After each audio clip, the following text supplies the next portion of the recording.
genre.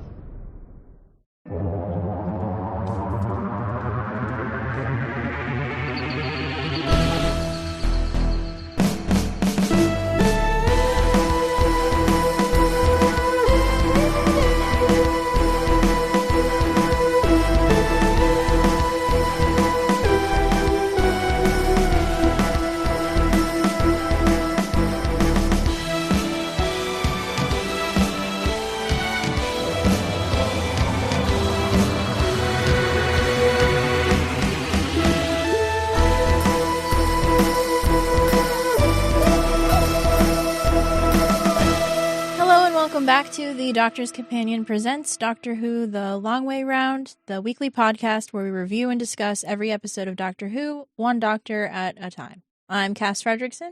I'm Nick Jimenez. And I'm Scott Corelli. And today on the show, we'll be discussing Survival, the 7th Doctor's 12th story, which is the end of his tenure on TV and the end of Classic Who, period. Yep. This is The it. series finale of Classic Who. Oh, We did it. Sometimes this show weirdly does mirror the Doctor's journey because it's just like, yeah, no, this is technically the end of the universe, but like it's just kind of another day for us. Yeah, right. Yeah. It's true. So Survival is written by Rona Munro, directed by Alan Waring, and it aired on the 22nd of November through the 6th of December, 1989. This is the series finale to Classic Who, episodes 693 and 695. wow. It's a lot of episodes of television. They came so close to 700. I know, and they didn't go for it. They didn't go for it at all. So I guess like I just want to like talk a little bit about like how I really do enjoy this story. And I think that I do. And I think that the reason Cass made a face. I think the reason that people feel so strongly that this is a bad story is because it's the final story, and it feels like it should have more, I don't know, oomph or something. But like the show was canceled; it wasn't ended, Right. so it wasn't even officially canceled. It was just never renewed. Like it's this really weird thing.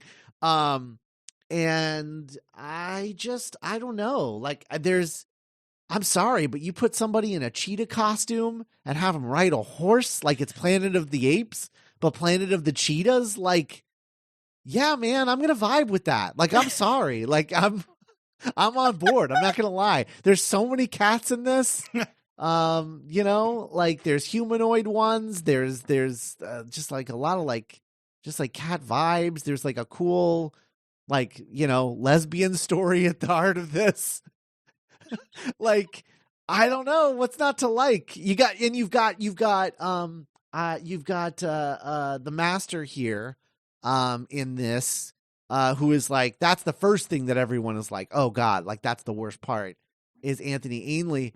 But like, you have Anthony Ainley playing the Master at his most Roger Delgado because the writer of this story had never seen any of Anthony Ainley's stories. So they were literally writing Roger Delgado's Master because they didn't know any better. So Nice. It's cool to see Ainley in that mode, the Roger Delgado mode versus his typical like really campy mode. And this is This is the first time that the Master has been around since the end of Davison, right? No, since Trial of a Time Lord. Since Trial of right. Wow. Oh my God. Yeah. Yep. Yeah. Wow, we just covered that too, and you already know. forgot. I always think of the Valyard first, and then the Master is also there. Yeah. Yeah. That's actually how they revealed him. He came out around a corner and was like, Right? I am also here. It is I. Yeah, cliffhanger.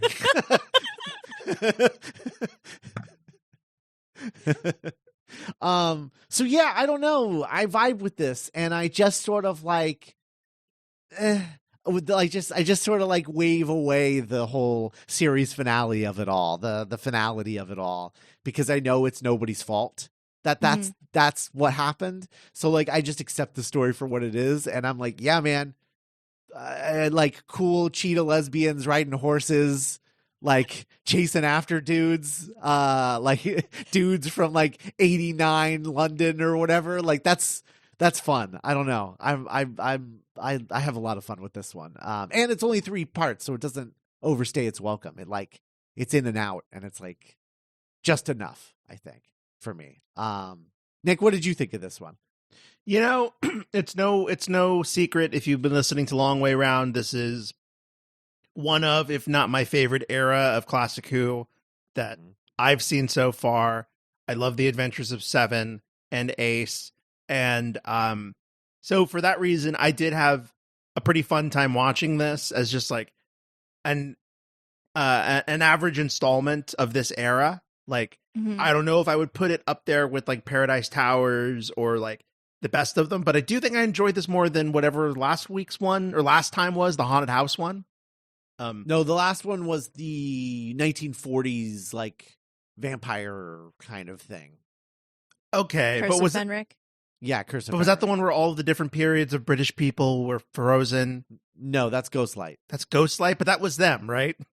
Yes. No, no, those are 2 separate stories. Yeah, but different that was Seven and Ace, right? Oh yes, Okay, yes, cool. absolutely, yes. Great.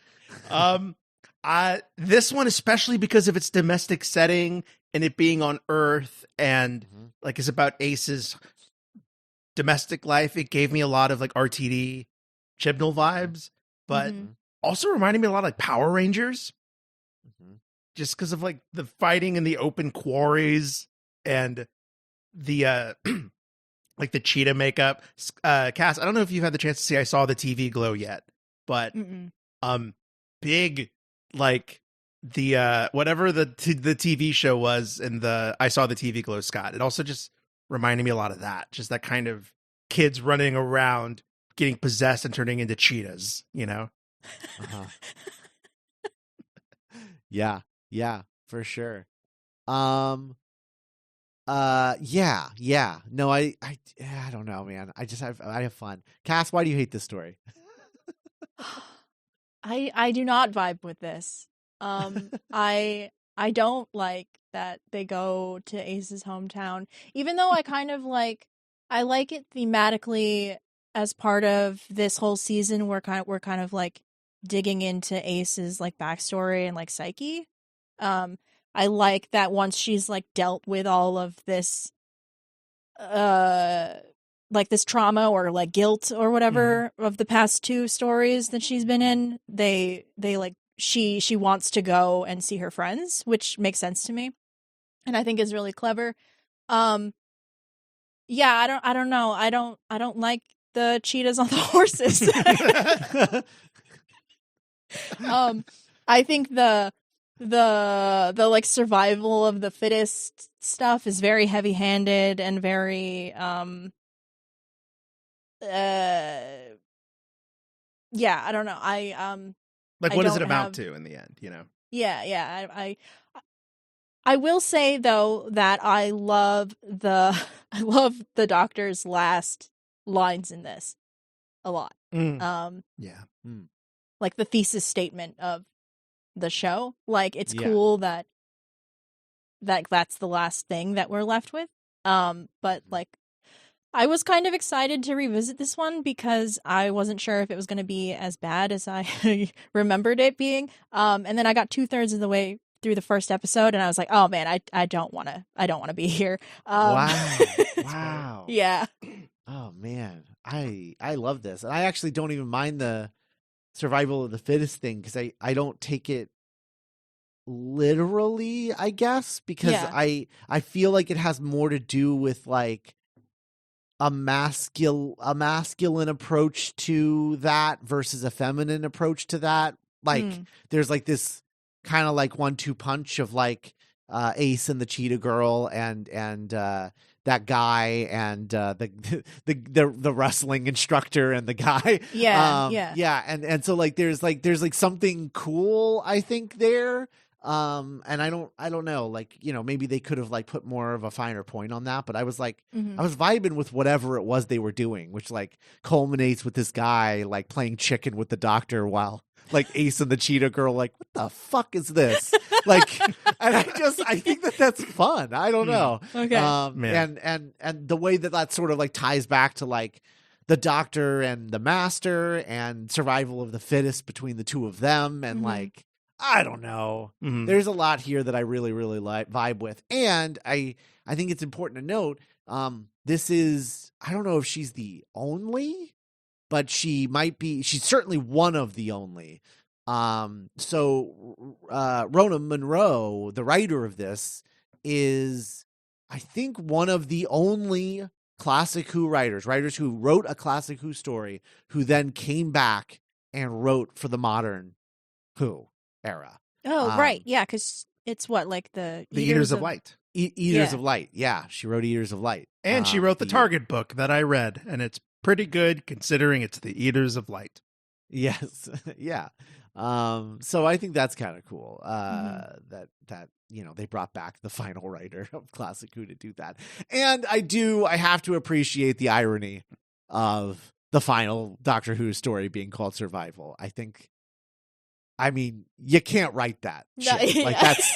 That's just if you wrote that into something, everybody would just collectively roll their eyes. But no, that's just reality. That's just accidental kismet, which I think is really funny.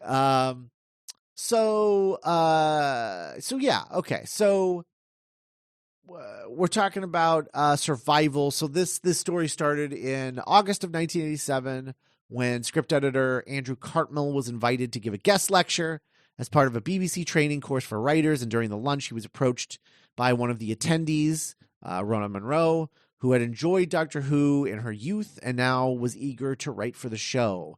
And so with Cartmel's encouragement, she sent him some of her materials, including a play about babysitters that he really, really liked. And so then he met with her in the new year and asked her to develop an idea for Doctor Who.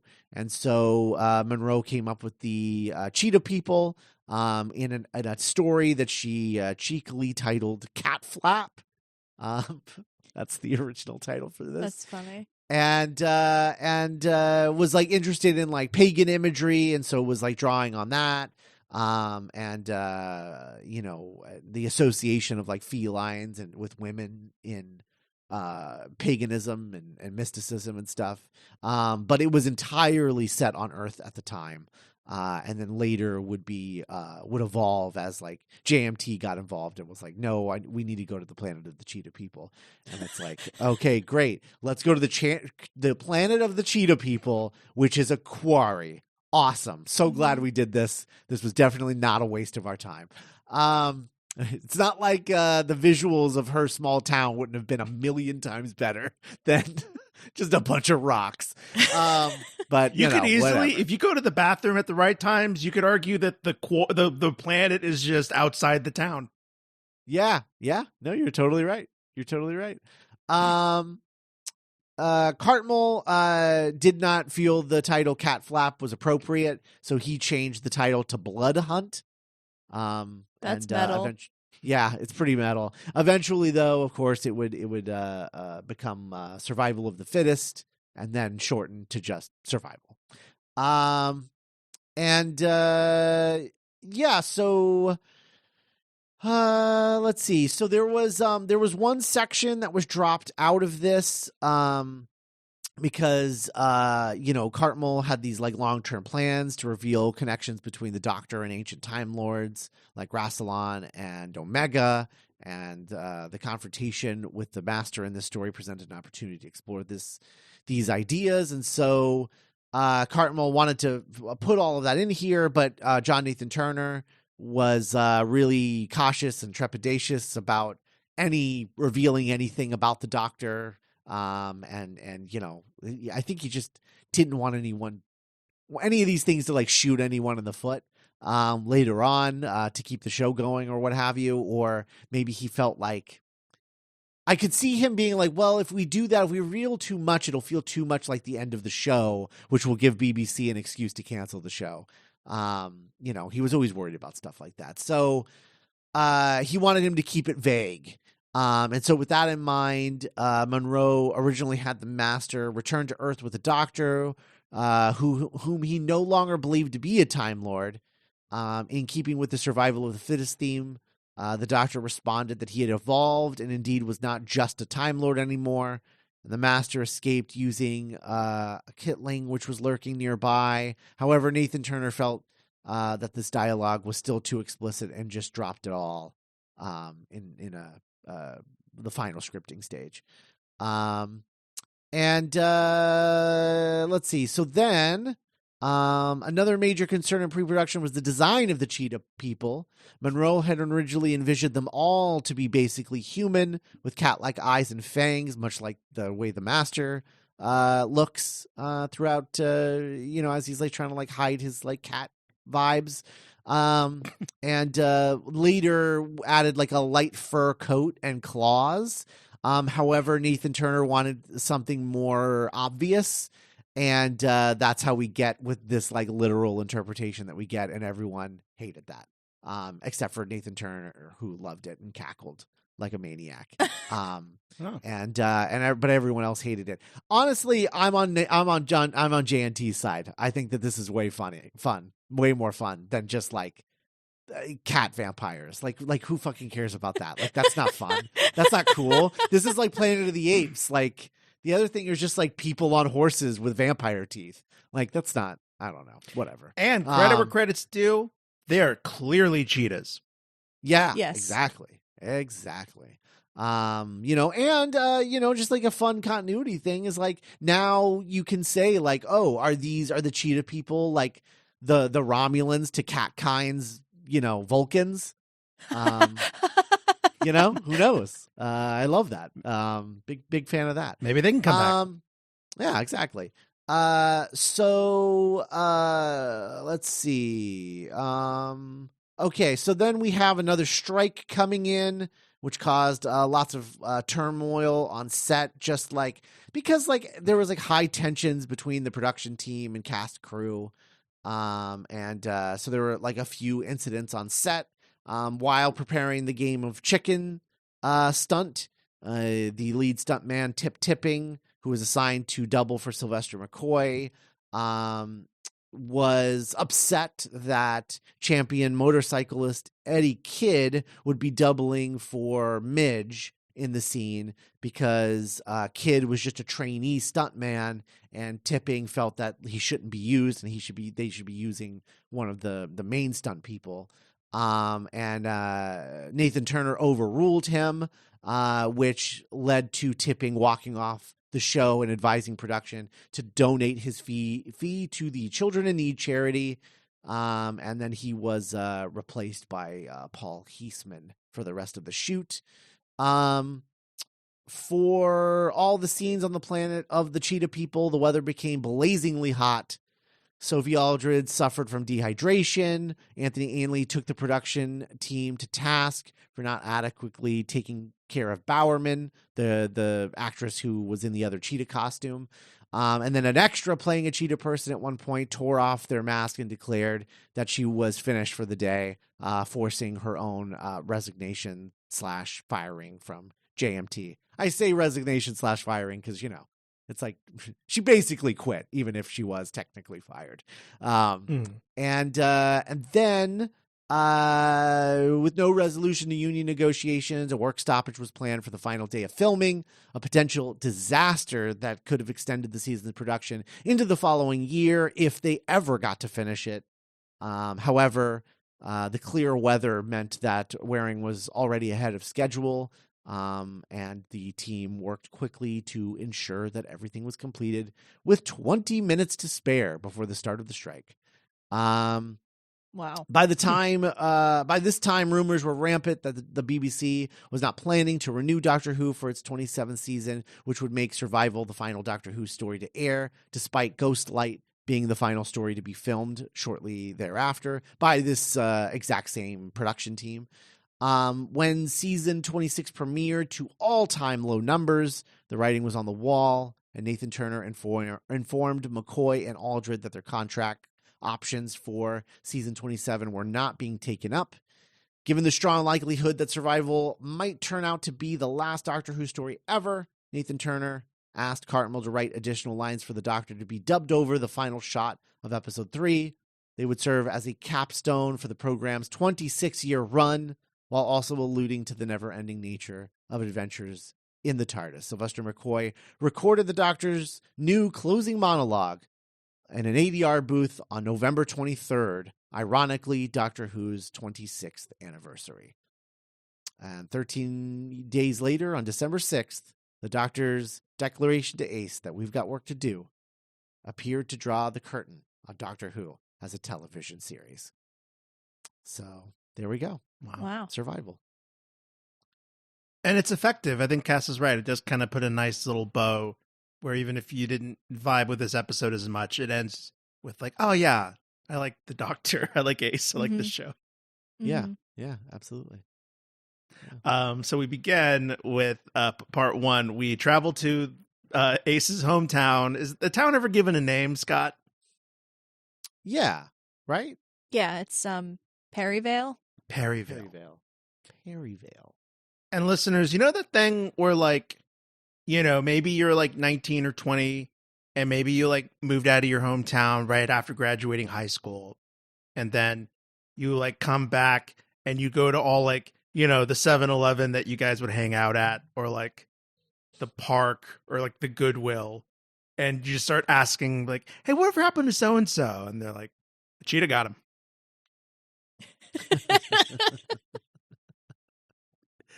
Yeah. What? Yeah. I love that. Honestly, I love this. I love all of this. It's a little like World's End, but I related to Ace because I feel like I was there. Like you go back to your hometown and it's almost like a little Buffy of it takes something kind of universal of like your friends moving as you get older and youth slow end and you outgrowing your town, but it puts this ridiculous B-movie level problem over it of like it's they're being abducted by cheetah people and being turned into cheetahs. Yeah. I'm trying to like, you know, I really liked the supporting characters, all of her little hood rat friends. They really seemed like kids that would have hung out with Ace back before she met the Doctor. Mm-hmm. Yeah. I love all the Perivale stuff. I, you know, not so much the wrestling people, but like that retired soldier who's like gunning for the Doctor is just like so dumb and like it's fun. I love that it ultimately leads to them like chasing after each other on the edge of like a fence or whatever, like cats would, you know? So like I think that's fun. I don't know. I love that stuff. It's very silly. Yeah. No, Cass. What do you have any? Do you like any of the like supporting characters? The kids or friends? They suck. No. I kind of wish that we got into like their personalities more, aside from like, oh, this is Ace's old friends, you know, like, and I understand why, because it's like I think they're meant to be like a not a metaphor, but like a placeholder thing for like, oh, this is like Ace has grown as a person, so it's just like these people like don't really matter, I guess. But like I kind of wish we got into like the friendship circle politics. Like she has this conversation with one of like when she finds a person finally that she knows, and they kind of like they like shoot the shit a little bit, and like I kind of wish there was a little more of that. Yeah. But I also like the Doctor trying to lure neighborhood cats with like just cat food, which is funny. Yeah. But and then like he gets the neighbor or the army guy like sees him leaving these like tins of unopened cat food, and Yeah. I'm gonna find the cat. I'm like, okay, buddy. Like, you're coming with me. I think I agree with you, though. I think I really would have liked, especially because Ace and Sophie Aldred, like, they have such great chemistry with every supporting character that they meet, so in every story, that I could have done with, like, going into more of like, who are these characters, or who were they to Ace, and how has Ace changed, and really celebrating how much change this character's gone through. I just really like the girl that has hay fever. I think I vibe with her. The one with like the little collection can. Yeah. It's like, do you smell that? No, hay fever. Her like sleepy goth friend. Yeah. The sleepy goth friend, and then I think Army Guy is a fun foil for Sylvester McCoy's doctor, who's like, you could stand to lose a little bit of weight, or I'm a real man, and blah, blah, blah, blah. And the doctor's like, yeah, like, that's not my vibe. Like, fuck you. Almost. Yeah. It would have been funny if he was just like, I owe a friend a phone call. Just like, just talking about the Brigadier. Just like, hey, you're really cool. You're a really good guy. I met somebody who sucks. That reminded me of you, except he sucks. It's like, thank you. I met someone who sucks, and it made me think that you suck less. Who is this? Who is this? I will say that every time that cursed puppet, like whatever that is, that prop with it's like a black cat. Mm-hmm. It looks like Salem from Sabrina the Teenage Witch, but like he went through a washing machine. Like it's horrible. But every time that thing was on screen, I laughed. So just like Salem. Yes. Especially when they were trying to make it be alive. Like that was when it was the best. It was just like, wow. Because they have real cats in this too. Yes. So it's but just every time that thing was on screen, I was like, oh man. Wow. Yeah. Episode ends with it being revealed that there is another plane, and these missing children, these missing kids in Ace's life, are actually being transported to the planet of the cheetahs. Cass, if the episode was called Planet of the Cheetah People, would that have moved this? Would that have moved things up any in your mind? Maybe. Okay. Maybe. I'll take it. But yeah. No, yeah. Oh yeah, and then the it's revealed that like the master is there. Right. That's right.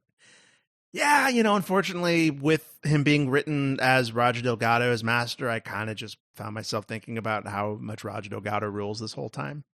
Mm-hmm. Yeah.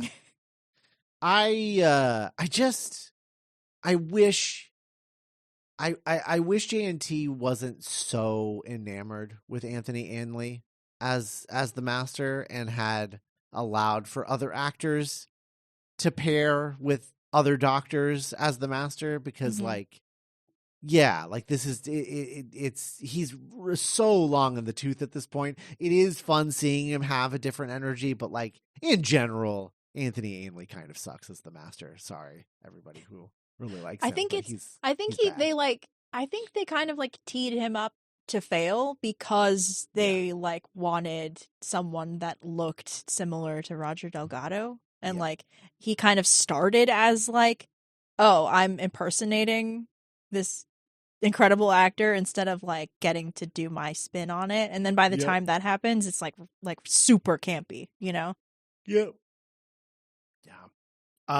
Speaking of super campy, episode 2 is largely this like Lord of the Flies, like savagery versus mercy morality thing, where you got the like Rex Kwon Do kind of guy who is whipping these youths into shape, and it's like, no, you gotta be tough, and you gotta eat raw meat, and you gotta get kicked in the nuts, and you gotta kill.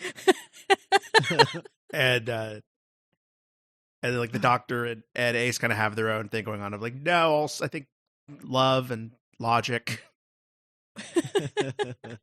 Yeah, there's that really funny moment where this guy is like just being so mean to this one kid, and then he like goes to like throw a punch in like the most like ooh, stop it, and then he catches him. He's like, yeah, that a boy, you fight back. And I was like, that is like the least manly version of what you're talking about, but okay, man.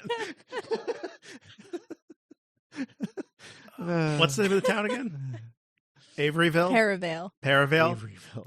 I'm the toughest bloke in Perivale. That's not saying much, pal. And the master is like, well, I'm feasting on this dark feline energy. Check out my freaky eyes and my freaky fangs. Mm-hmm. And thinks that this is like the key to regenerating him. We meet Midge in this part, correct? Yes. Uh-huh. History says that Midge and Ace were good friends. She's like the main cheetah on a horse. There's a big old rock fight in this. Remember the rock fight? Mm-hmm. Mm-hmm. Yeah. It happens. It's good. And then episode 2 ends with this kind of like the Thriller music video, the reveal that Ace herself is starting to turn into a cheetah. Which, like, weirdly, this whole, like, cheetah, like, turning into a cheetah thing, and the master specifically, like, it's, like, weirdly, this episode's, like, strangest legacy is, like, the Eighth Doctor TV movie. The master, like, has the glowing cheetah having, like, eyes weird again. Eyes, yeah. And you're just like, wait, what? We're carrying that over? Is that the only episode of Doctor Who you guys had seen before you made this? The Cheetah People. Oh, right. The master is still part cheetah. We got to pay that off. Do we? He's also a goo man. Like, what do you... It's weird because, like, isn't the whole, like, all the weird animal imagery with the master, like, snakes in that? Or did I make that up? Yeah. Right. Yeah, there's, like, the goo snake. Yeah, okay. Right, the goo snake. Yeah. Yeah. It's just weird, man. Weird. Very weird. Anyway. Part 3. As part 3 begins, Ace is having a conflict of identity. She is drawn to Midge and her ways of graceful, like, hunting and strength and running boundless down a plane and catching an antelope versus the Doctor's way, which is, drinking tea. Jammy Doctors and all that. I do like, so I like the cat thing just because it is like, that is a cat personality trait, which is like, despite the movie being called The Lion King, like it's the women who do all the work in feline packs. And the men just like hang out at home and like sleep and just roll around and like, and so like, so I like that like, they're like doing this sort of like feminist bend on all of this like survival of the fittest shit with, using cats as like the reason for doing that. I don't know. It doesn't look, does it totally stick the landing? No, but like, no. I like where its head is at, I think. Yeah. I do like, cause there's like a part after like the big scuffle, I guess you'd call it, in part 2 where Ace, she like hurts one of the cheetah lady, the cheetah girls. But she like throws a rock at one of these cheetah people, and then she later like finds her like face down in water. And so like Ace's first instinct is to like help her instead of like, like finish her off, Mm-hmm. Yeah. And I like that. I don't know. I guess I like a lot of it like in theory, but I think in execution it is not great. Sure. I like Midge as a character. Mm-hmm. I like her chemistry with Ace and how earnest it is, and how she's kind of, it's kind of almost like Ace's Call of the Wild. Like, I've always liked how she's been a little feral and a little crazy and like blow stuff up. And so having that part of herself be called to and challenged, kind of making her be like, oh, like how important is this part of me to me really? Or like, how do I want to absorb this? We do get the motorcycle joust fight. Sorry, you keep saying Midge, but Midge is the boy. Midge is the Are boy? you talking about, what is yeah, the you're girl? talking about Kara. Kara? Okay, my bad. Yeah. Kara, the motorcycle cheetah lady. Yeah, well, Midge is the motorcycle boy, the insane boy who like rides his motorcycle into the doctor. Yeah. Then who dies in this third one? Who dies in episode 3? That's her. That's Kara. Yeah. Yeah. Okay. I guess they both die. But They both die. Yeah. Yeah. Maybe this is where the cheetah makeup is. Was it such a great move? Maybe some more. Yeah, I guess that's true. Yeah, fair enough. But Kara is played by Lisa Bowerman, who is the actress who would go on to voice the character we reference either in an upcoming episode or an episode in the past. The Big Finish audio character Bernice Summerfield. The archaeologist, non-Time Lordy archaeologist that we referred to, if you remember, Nick, who's like a kind of a river song, like a proto river song, basically. Yeah. So she ends up voicing that character. That's cool. Yeah, she's cool. Like big fan circle, deep cut Doctor Who character, like fandom character. Anyway, and I guess like I liked how the theme of survival of the fittest and how kind of the PE coach guy, the army guy, assumes that means like brute strength and bullying and kind of like a more toxic version of strength. Whereas like in part 3, we see the value of like mercy and kindness, and how that can be vital to survival too. Mm-hmm. Yeah, I love that.